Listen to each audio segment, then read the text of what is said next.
In Heavenly Places, a devotional by Ellen G. White. Cheerfulness without levity. August 26th. The blessing of the Lord, it maketh rich, and he addeth no sorrow with it. Proverbs 10, verse 22. The cheerfulness of the Christian is created by the consideration of the great blessings we enjoy because we are children of God.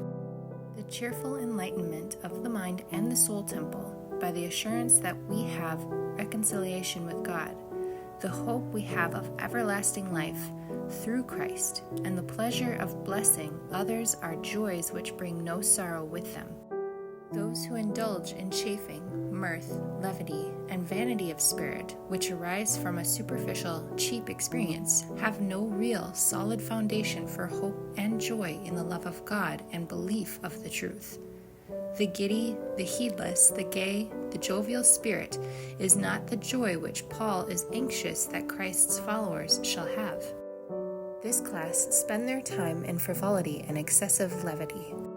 Time is passing, the end is near, yet they have not laid up for themselves a good foundation against the time to come, that they may lay hold on everlasting life.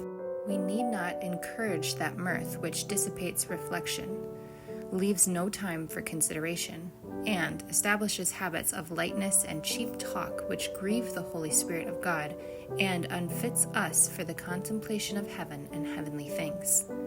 This is the class that will have cause to mourn and lament because they are not prepared for the elevated joys of heaven. They are banished from the presence of God. It is not what is around us, but what is in us, not what we have, but what we are, that makes us really happy. We want a cheerful fire on the altar of our hearts. Then we shall view everything in a happy, cheerful light. We may have the peace of Christ, if we will be obedient, trustful in God, as a child in its simplicity trusts its earthly parents. We shall have peace, not the peace that the world gives, but that peace which Jesus gives. Life, this life, has much brightness in it if we will gather the flowers and let the briars and thistles alone. Bring the joy of heaven into your lives. The light of heaven, reflected in its beauteous charm from those who are preparing for translation, brings joy to the heavenly family.